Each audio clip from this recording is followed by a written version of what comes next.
I have an opportunity to spend some time with someone who has become a friend. We share a mutual acquaintance, probably more than one mutual acquaintance.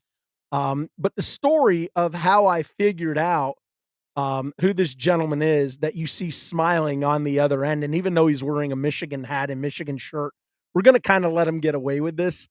Um, Marcus Pollard is joining me on the program today, and Marcus had a storied career, and it's actually a fascinating career because he never played football in college, and he was an undrafted free agent when he was signed by the Indianapolis Colts.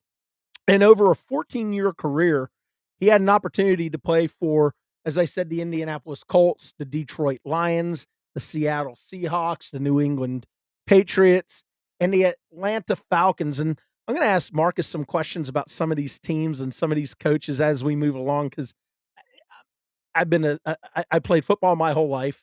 I have been a student of the game, much like I have been for baseball.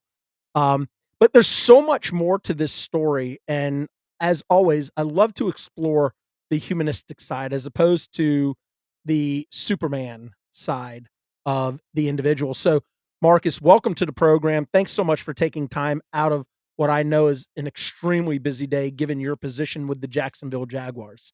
John, I appreciate it. This is a great opportunity for me too. I enjoy my wife and I. First time we met, we enjoyed the winery, just the whole ambiance, and just meeting you guys and just connecting the way we did. We can tell right away that you guys are going to be friends of ours, and that's exactly what happened. Yeah, it was truly a special meeting for me, because it was so funny because I was back behind the bar, cleaning glasses, because the dishwasher once again had broken down, and my wife said, "Hey, there's this really nice guy who's out there with his wife, and they're sitting in one of the cabanas, and he's asking questions about the wines," and she goes, "I don't know what to tell him." And I was like, "Well, just ask him, does he like reds, whites, or fruit wines?" And she's like, "Go talk to him now." And she goes, "Oh, by the way, when you walk out there, be really nice. He is a big dude." And I was like, when I'm always nice. And sure enough, I go out there and Marcus is sitting there with his wife Amani. And I truth be told, I didn't immediately recognize him, which I'm grateful for. And I think Marcus, you probably are as well. And we got into a conversation about wines, and I told you a little bit about our winemaking process at Pabella, and we talked about sort of what you liked and what you didn't like, and we kind of went from there. We had a few really nice Yeah, conversations, yeah. and then on the way out, I didn't get a chance to see Marcus because I was taking trash off. Because when I'm not washing glasses and cleaning tables, I'm taking out the trash. And I got this really awesome text, and I was like, holy crap, that's Marcus Pollard, Well, NFL superstar. I can appreciate it, bro. But when I like that genuine, no, hey, I'm coming over to be nice. Let me talk to you because you're somebody famous, or you're from a small community and you made it out. It wasn't any of that, bro. It was just really genuine conversation. Everything I felt from you that night when we talked sports, we talked religion, we talked faith, bro. We talked about it all. And to me, the cool part about it had nothing to do with what I had accomplished in my life, and nothing about yours either. It was just genuine conversation, just two guys who just met, several things in common friends, as we found out. And so just to have sort of an interaction, bro, it was so genuine and so real for me. It was really special. And again, I need people to understand that irrespective of who you are, where you come from, what walk of life you chose to take, I don't judge a book by its cover, and I wish more people were like you and I, Marcus, because we pick the book up, we read the first couple of chapters before we make a determination as to whether or not we want to keep reading or we want to put it down. And it was amazing to be able to have a genuine, open conversation that was civil and was based on family and faith and the things that we hold dear to, ourselves and our families. Um, so what so the funny part was we talked about a mutual friend. I have this buddy, as do you. His name is Rob Upchurch. And Rob literally could be the governor of Georgia. He absolutely hands down could be the mayor of our town, LaGrange, Without a doubt. without a doubt.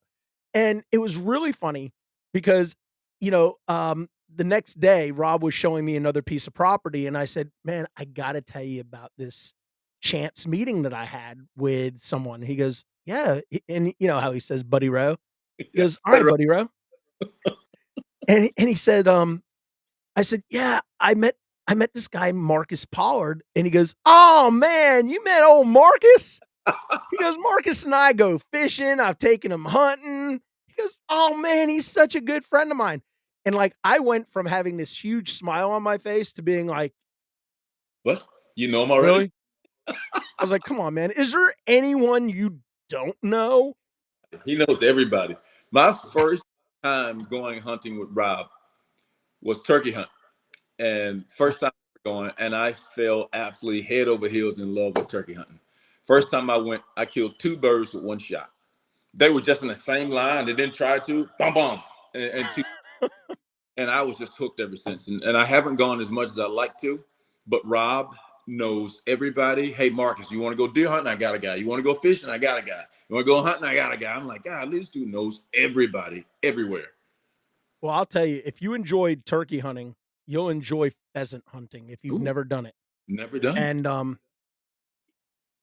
I am personally inviting you anytime you wanna go out to South Dakota with me, Okay. and I have an incredible hunting lodge out there that I go to with the best guides, the best people, just genuine down to earth good people.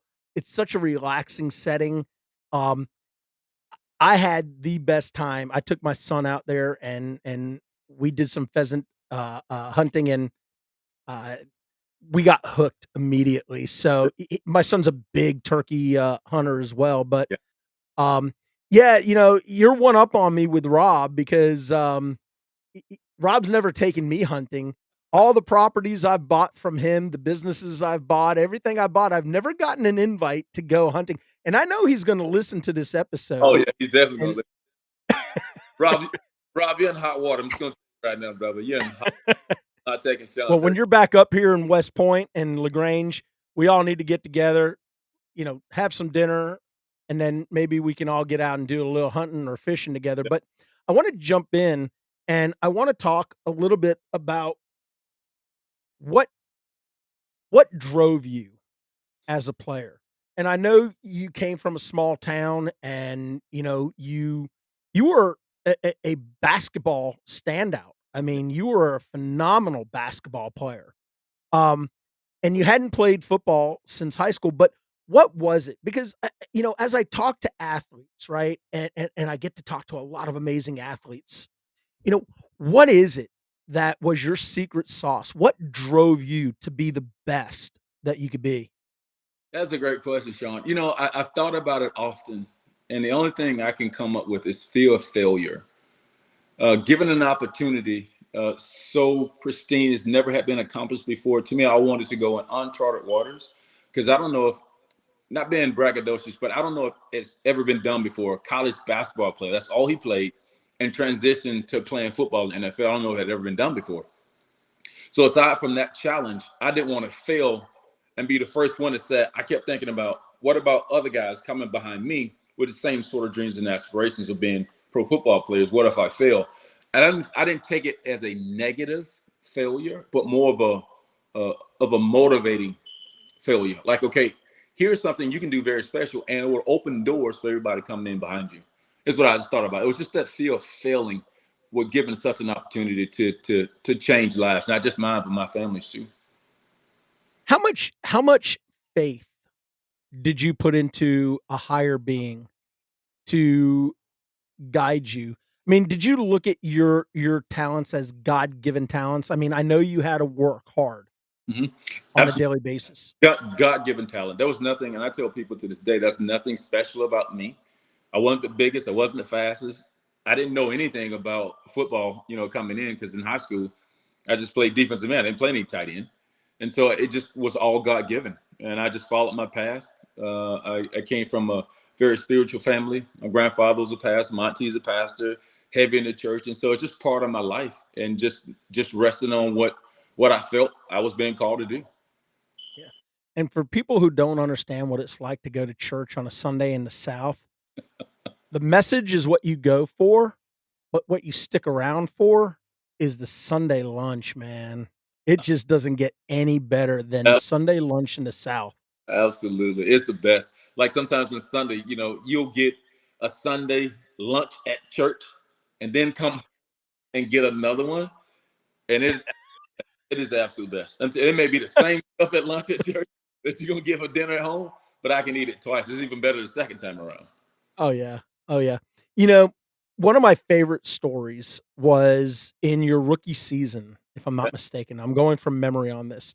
I Okay. think it was the very first pass play Uh-huh. that you were involved in, and it went for, if I'm not mistaken, like a 42-yard touchdown. You get, Um, you got it almost right, Sean. Just okay. a little slight And this shows that I'm 40, not reading notes, 48, man. I'm going from my memory. 48 yards, 48 yards, 48. 8 yards. Dang it, I gypped you by 6. About 6 yards. You just 6. So 48-yard Yep. touchdown, Yes. and all the scouts start coming to the owner of the team, or to the GM of the team, if I'm not mistaken.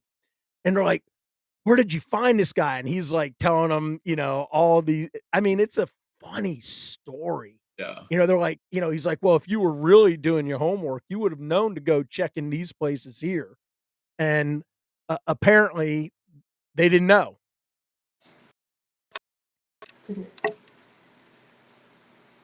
You there, Sean? Yeah, I'm here. Technical glitches happen every now and then. We're Yeah. good with it. It's a live program. We're good. Uh-oh.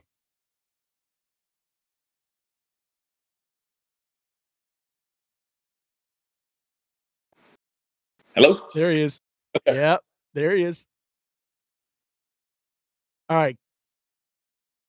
We are having a little bit of technical difficulty, but I know Marcus is trying to get back on with us.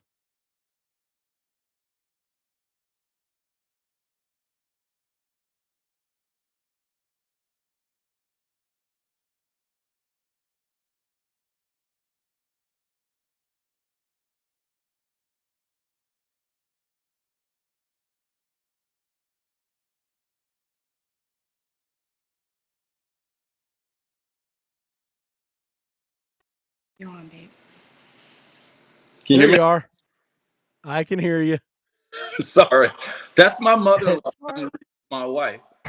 I'm making this call from her phone currently. So Hey, listen, we had a small little glitch. It's all right. We'll figure out how to splice it together, and if we can't, we'll just put a little note in there that says, "Hey, we lost Marcus for about 40 seconds. He's here." he's S here. So, Went he's incognito here. about 10 seconds. Yeah. So, you caught the 48-yard touchdown pass on your first play, and all these scouts start going and asking, "Where did this guy come from?" I mean, what's the story behind that? Yeah, it's a long story short. Being a college basketball player, and then I guess got to go back a little bit further. Coming out of high school, I was pretty heavily recruited. Alabama, Auburn, had pretty significant football opportunities, but my mom was really fearful of me getting hurt, and so she kind of steered me towards basketball. So after basketball, that football career I would have had at a SEC school followed me up and through leaving Bradley. And so once I got an opportunity to play football again, my athletic director at Bradley knew a scout with the Colts, called him and said, "I got a guy. He's a tweener. He's between the linebacker, tight end kind of body. He's athletic. He can run." The game was at that time starting to flip from tight ends that were 6'5", 6'6", 280 to guys that were 6'4", 6'5", 255, 265 that can run. And I just got in on the front end of that opportunity, and was just very fortunate to have a really good understanding position coach, a guy named Tom Batta. My first day in a Colts uniform, we went down the field, and I was on a 5-point stance, and I just came off the ball, ran a route, left, 5 yards, out, left. And so that was just the mundaneness of my first day, in the Colts practice uniform. And I said, Coach, when are we going to throw a football? He's like, man, we ain't throwing no football. You got to learn how to play first. And so I just took that day and forward, and that was my mantra. I just going to take that opportunity that I had been given from just how I carried myself as a basketball player at Bradley, when my athletic director put his neck out to say, hey, here's a relationship that I want to foster, help this guy get an opportunity to chase his football dreams again. And that's what happened. Yeah, one of my other favorite, and I love hearing that. One of my other favorite stories was several of the Colts players were starting to get gassed at the end of a game, and you had been on the coach for special teams to put you in all game long. Yeah. And you did they're your like, work, huh? You did your work. I did my work, man. You did your work. I know my football history. And you kept saying, Coach, put me in. I want to play. And they're like, we're not putting you in, Marcus. It's just not happening. And then I think it was like 30 seconds left in the game or some crazy, it was like a Rudy moment in the Notre Dame movie. They're like, all right, fine, go in. And you didn't even know where to go. And other players were trying to direct you as to where to go. And you freaking on the kick, you take off and you go down the sidelines and you throw off a couple of offensive individual or special teams players. Right. And you wind up tackling the guy with the ball, and Right. and that's the end of it, right? Yeah. So I had been a starter at this point. And the special team coordinator would have gotten it, because my whole career I had played on special teams up to that point. And I just tell him, Coach, I still want to cover kicks. I want to cover kicks. He's like, no, Marcus, you're starting. If I get you hurt, I'm going to get fired. You're not going in the game on kickoff. And I just stayed on him every week. Coach, let me cover kick, please. Well, he couldn't find anybody. He kept calling for a player, and they never showed up. Hey, Marcus, you're in. I hadn't covered a kick in years. So I go in, and I, like you said, I elude these guys that's trying to block me and go down and make the tackle. And the special teams coach was the first one out on the field, congratulating, giving me a hug. And to me, that really set the standard for those guys that came up behind me, thinking just because you're a starter, that doesn't mean you can't play special teams. Special teams are a vital part, part of offense, defense, and special teams. It's a 3-band strand. And so with all three are playing great together, you can have success. And so I was so excited to get an opportunity to go and cover a kick and then show the young guys how it's supposed to be done. Yeah. So Ted Marchibroda was the head coach in 95 when you were there, right? Because that was your rookie season in 95. So Marchibroda, if I'm not mistaken, was the coach from 92 to 95. Seemed like he would be a player's coach. Yeah? Yeah, he was. So when you left, so the story for those that don't know it, in the final season that Marcus was with the Indianapolis Colts, his salary was going to go against the cap for a good number. And in the draft that year, the Colts drafted actually 2 tight ends. One of them happened to be Dallas Clark. And what was so profound for me, and this is where I gained such a level of respect for Marcus. He said, listen, it's a business, and you always know that one day your time's going to end where you're at, but you're never prepared for it, right? So you kind of hold your head high and you move on and you look for the next opportunity. I didn't begrudge Dallas Clark. I didn't begrudge the other tight end that they drafted, but I will tell you, it pissed a whole lot of Indianapolis Colts fans off because they used to chant Marcus for president. That was a long time ago. Long time ago. Long time ago. Hey, I'd vote for you for president. But one of the most iconic images, everybody thinks of Michael Jordan, right? And his dunk, right? For the Jordan brand. And I think you may actually have it on your shirt. The most iconic image, there it is. The most iconic image that I have of Marcus Pollard playing football was the spike of the football over the goalpost. Oh, People don't understand how high a goalpost is. And, Marcus, you're what, 6'3", 255? I mean, you're a big dude. But I yeah. mean, how high is a goalpost at the lowest point of the 10, crossbar? 10 foot. What was your vertical? I jumped as high as I needed to.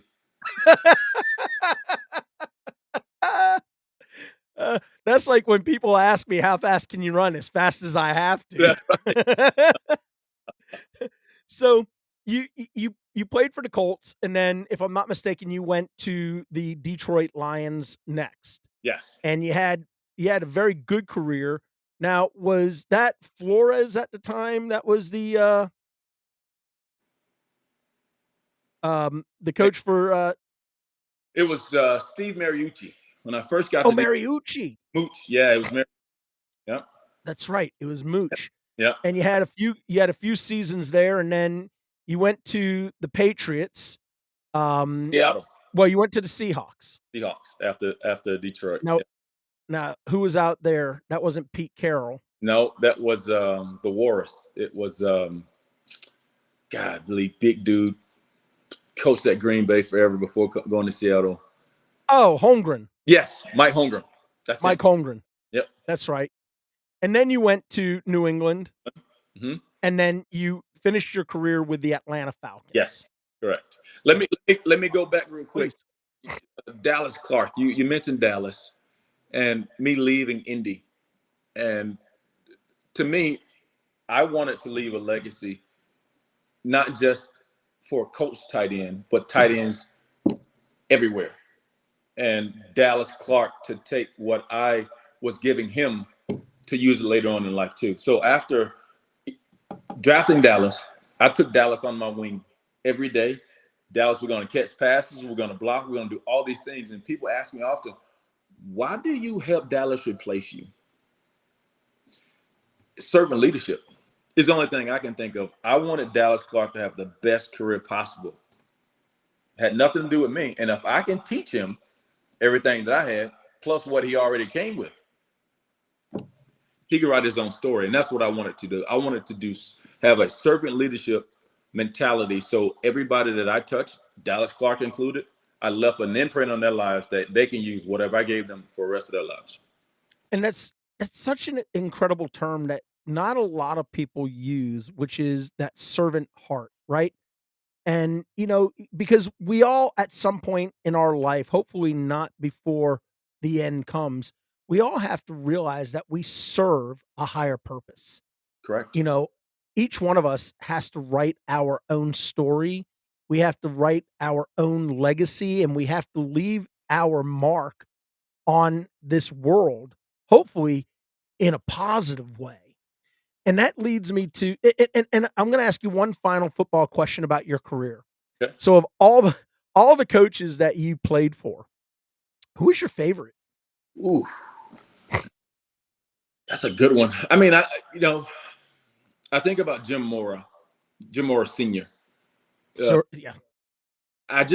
What I admired about Jim was that he didn't hide any punches. Whether you were Jim Harbaugh, the best player on our team, Marshall Faulk, or you a guy that they just signed off the street, he's going to treat everybody the same. And as a young guy, I was like, wow, that's pretty cool. So I have to respect Jim for that. But then I think about Coach Dungy, who is just a salt of the earth kind of guy. Just his leadership qualities, everything about him. He was never high, never low. I'm like, dude is incredible. And Mariucci was another great coach that had a great personality that I enjoyed being around. So I mean that's a tough one. If I had to pick a coach, I'd probably say Coach Dungy, because when I left, and that's what I thought you were going to say. Yeah. And for me, I look at Tony Dungy, right, and I look at a humanitarian, I look at somebody who is very even keeled, Mhm. who, is a leader and who is a player's coach because he's concerned about the well-being of his players. He treats them like his sons. He treats them like his family. Mhm. But he also has to have one of the most incredible football minds of anybody that I've ever had the chance to, listen to and watch as he, talked X's and O's, but it went beyond the X's and O's. It went to the player's heart. It Yes. went to the grit. It went to the determination of the individual to, carry out what they were supposed to do as part of the team, right? Yeah. We were in a preseason game, a story that I often tell when I talk about Coach Dungy and his leadership style. Tarek Glenn is another teammate of mine who's in the Ring of Honor there in Indy. Preseason game, and Tarek and I, we knew before we even asked, but we wanted to go home. Did not want to stay at the team hotel. We wanted to leave and just show up tomorrow morning for the game. So Tarek and I go up to Coach Dungy, and we both say, "Hey, Coach, we're not playing tomorrow. Um, how about you just let us go home for the night?" Coach Dungy thought about it and he said, "If that's what you guys want to do." That was it. That was all he said. And at that point, me and Tarek looked at each other like, "Okay, we're going to our room. Where are our room keys? We're gonna stay here." Because had that sort of personality where you didn't want to let him down, and so he put the onus right back on us. Like, if that's what you guys want to do, like, that's wrong, but if that's what you want to do, go ahead and do that. That was him saying, as a man, you have to make your own decisions in Right. life, and if you're willing to put what's best for you ahead of what's best for the team, Yep. go ahead. Go ahead. That's Be exactly what your own he man. Oh, yeah, he didn't yell nothing. If that's what you guys want to do. Left it just like Such that. a neat Wow. guy. Such Great, a neat guy. unbelievable human being. So, after your playing career, Hmm? you and your wife decide to take on a challenge. Yeah. Yeah. I already know where this one's going. So, um, you and Amani decided to enter into the great race, right? Yeah, the amazing race. And the amazing race. And I believe you came in 3rd place That's of correct. all the teams. We Okay. did. You guys had some interesting moments on that program. What is the one that sticks out most to you? Probably the one that sticks out most to me would be our last show. We flew into Atlanta, hopped the train, and we went to the flight simulator. And me thinking, I'm the male, I'm the captain. Let me fly this plane. Terrible. I let go my male chauvinistic ways, getting in front of us, probably winning the whole thing. She was much better at flying that plane than I would have been because I'm terrified of flying it for whatever reason. That it felt like I was on a real plane. And so that one to me is probably the most memorable because had I made a different decision, we probably would have won. Have you ever gone back and watched that episode, or No, is it too hard to it's do? hard to watch. Even now, when I hear the music, I get nervous. I watched that episode, and I will tell you, I Yeah, agree with you. yeah. Amani should have been the person flying the plane He that day. There's no doubt. should have been. You were lost behind those controls, my friend. Loss is an understatement. What I was, bro. Lost. Two losses. Loss. That's unbelievable. Yeah. Now, you have 4 children. Yes. Um, any of them following in yours or your wife's footsteps? I know you guys had a successful business here, Mhm. in Georgia for a period of time before you headed down to Jacksonville for, your current role in the NFL. But any of your kids following in either yours or Amani's footsteps, either as a professional athlete or in business? Yeah, we have our oldest Miles and his love and affection for animals, and I think I kind of gave him that because I mean I love all animals, dogs, turtles, cats, dogs, goats, doesn't matter. And I think I've given him that, and I think he is pursuing a career in veterinarian He's a tech right now, vet tech, at a local hospital, veterinarian hospital here. And then our second oldest, Micah, is a sophomore at the University of Michigan. He's playing football there. And then our third child is Aja. She's pursuing a basketball career over near Destin, playing basketball. And then our baby Eris, she's a genuine artist. She loves to draw and read, which is great. So our kids are thriving very well. They've taken parts of both of us.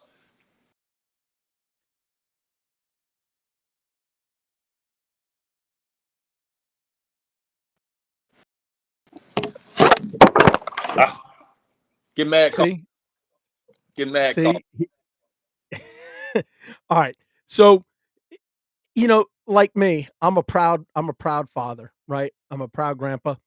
Nothing warms my heart more than watching the kids grow up and, take ownership of their lives and to set out on a course that's going to allow them to achieve the goals that they set for themselves. Um, our oldest is very eclectic. She's an artist. She had every opportunity to go to SCAD, to go to NYC, Wow. School of Art. Just wasn't for her. She didn't want to leave home, but she's such an uber talented kid. For us, watching our kids become parents, having kids of their own, and watching how they raise their children and how, their lives have been, transformed into what they are, makes me as a papa proud. And Yeah. I know you getting to watch your son, playing at Michigan and your daughter playing in Destin, and your son striving to be a veterinarian and your youngest daughter with her artistic abilities. It's got to make you feel good as a parent in a day and age like today where there's so much chaos, so much noise, and there's such a lack of family foundation. Seeing how you have your children well grounded and moving in the right direction, it's got to make you feel more proud about being a parent than anything you did as a professional athlete. I mean, is that a fair statement? Oh, that's 100% fact. That's fact. To see our kids thriving the way that they have and things that they take ownership in. And we've always taught them, leave the world a better place than you found it. Whether that's your job, whether that's school, whatever that may be, leave it better than you found it. But I have to give a lot of credit to my wife. She was awesome, has been awesome, because a lot of my time was occupied with making a living for the family, playing football, and now my current job with the Jags. There are a lot of times where I can't be here, and so she's been super mom, raising the kids and instilling in them the values in which we've talked about, and they're now taking hold of, and hopefully one day they'll take those same values that you shown your kids, showing the same thing, and then them teaching their kids the same thing that we're teaching them right now. Yeah. Yeah, it's so important. And I think, I think if more adults would recognize the impact that they have both from a positive and from a negative standpoint on the younger generation, I think many of them would wise up and say, I've got to take a more active role. Yeah. I've got to be that role model for my son. I've got to be that role model for my daughter. And I think that's what's missing. And that's where all the noise and all the chaos is coming from today. Yeah, I totally agree. When you have parents that don't parent, they want to be friends with their kids. And to me, that's a huge problem.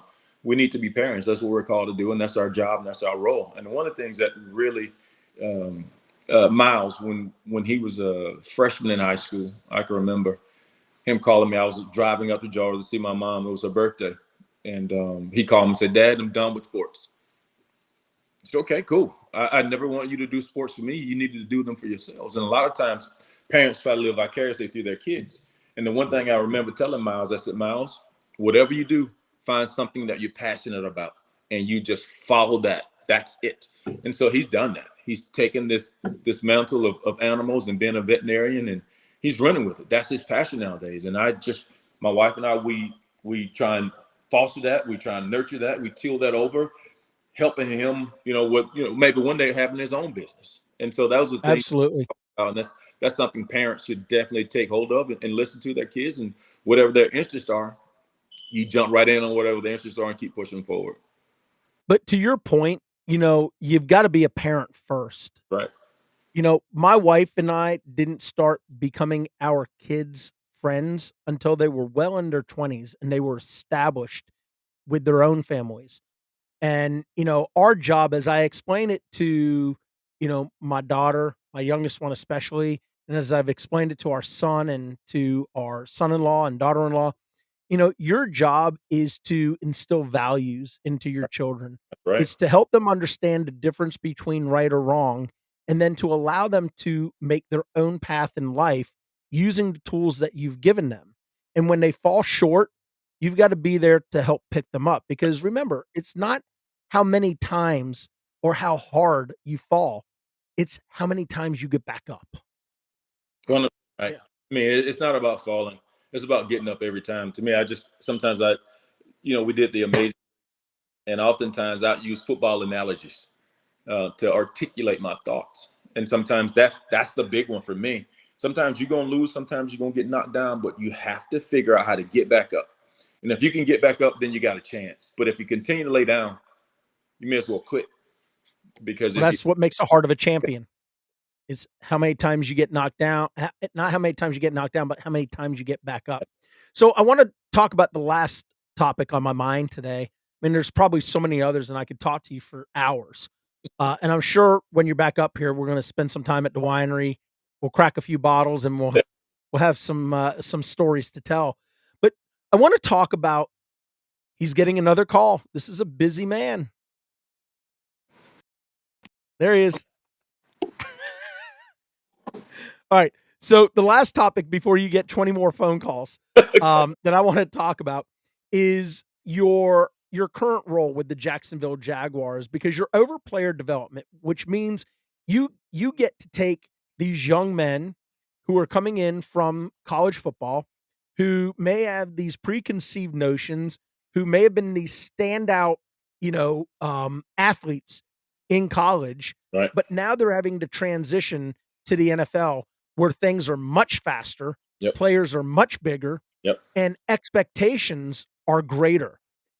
How have you been able to help these young men transition into the NFL, and what would you consider as your greatest success story in your role? Ooh, that's a great one. I've been asked that question several times. I've done interviews with local media, and they've often asked me about some of the curriculum and programs that I have in place for our players, mainly the rookies. And I'll tell them, and I don't think there's any shame in my answer, is everything I teach them and tell them, I won't know until they get put in a situation or something that I've told them they remember. And so that's what I hang my hat on. I hang my hat on is that me and my staff put enough time, enough quality, enough attention in programming that when there's a dilemma or a situation that they need to fix or answer, they've been given the tools and to be equipped to handle those. And so that's the one thing that, my staff and I, we spend a lot of time talking to the rookies. Not only do we talk to our rookies about transitioning in, we talk to guys about transitioning out. Just like you told me when we were talking about my years of playing ball, I had to make that transition. Okay, what's next? And so we take the rookies on the front end and our veteran guys on the back end and trying to figure out what kind of program, what things are they interested in, and help push them in that direction. I just always take the approach of being a big brother and take my own personal experiences, my teammates' experience, things that I've learned, things that my values, and I just try to give them what I know. And hopefully they take what I'm trying to tell them and use it and apply it to their lives. So, in thinking about that, Trevor Lawrence, who is a phenomenal quarterback, Phenomenal. And from what I can see, he seems like he's a phenomenal human being on top of that. Human being. You know, i what is it like, for somebody like myself who never played in the NFL? I'll never get a chance to be on an NFL sideline or anything like that as a coach or anything like that. But what is it like to be able to have somebody like a Trevor Lawrence come into your program as a first round draft pick who was celebrated for his collegiate career? And now the onus is on you and your team to help him transition into professional football life and Yeah. to put aside some of the maybe false expectations that come with it and to help him understand that, you know, a football career typically only lasts less than a decade for most NFL players.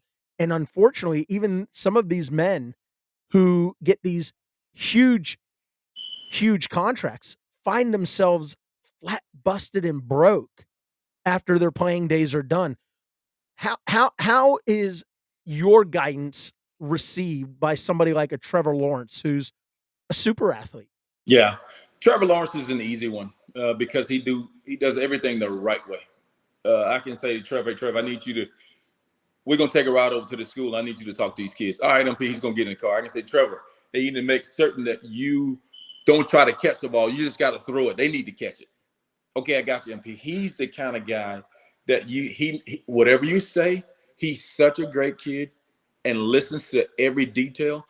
That's why he's a really good football player, because it's just not about X's and O's for him. It's about everything in life. He's going to listen. He's going to take notes. He's going to be detailed.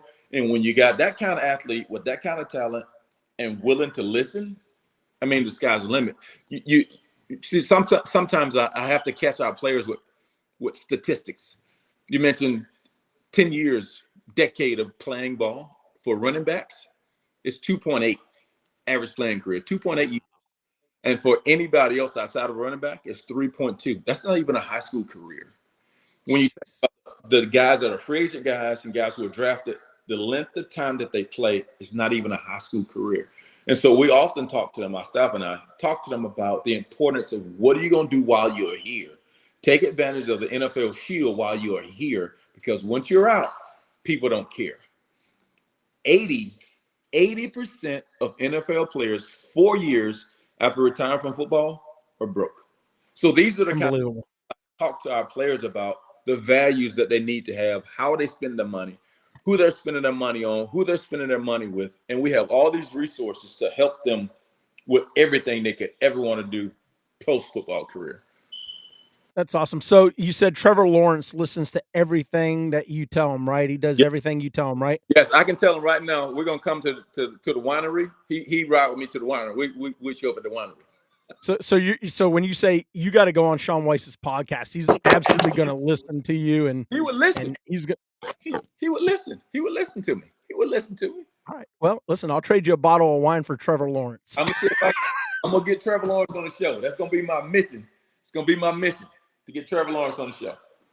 That's awesome. Listen, Marcus, it was so great getting an opportunity to see you again, to spend time with you, to have some laughs, but to really get those who only knew you as a professional athlete to actually see how you can peel the layers of the onion back to really get to the substance of a human being. And you epitomize all that's good in this world, my friend. Thank you. I appreciate it, Sean. I've really enjoyed this time with you. From the first time we met, I just knew that we had a connection, and I don't think this ride is over. We still got so much more life to live, so many more laughs to have, so many glasses of bottle of wine that we can share and share stories. We talked about going on turkey hunt. We talked about going to pheasant hunt. So that's just in this hour of things that we talked about we want to get done. But there's so much more. And I really appreciate the opportunity for being on the show with you. Absolutely. I can't wait to connect with you offline. Give my best to your beautiful wife, Armani, and to your children. I wish them nothing but success in life. I know they don't have to worry too much about it with great role models like yourself and Armani. Thank you. Appreciate it, Sean. Thank you so much. Good luck to the business and to everybody back there. We said hello. All right. All right. That's going to bring us to the end of the Georgia Gentleman Show. I want to thank my very special guest, Mr. Marcus Pollard. Such an incredible human being, such a great friend, and somebody who I can't wait to get an opportunity to spend some more time with down the road. All right. We're going to be back next week with another absolutely spectacular guest joining the program. So until then, remember, be good to yourself, but more importantly, y'all be good to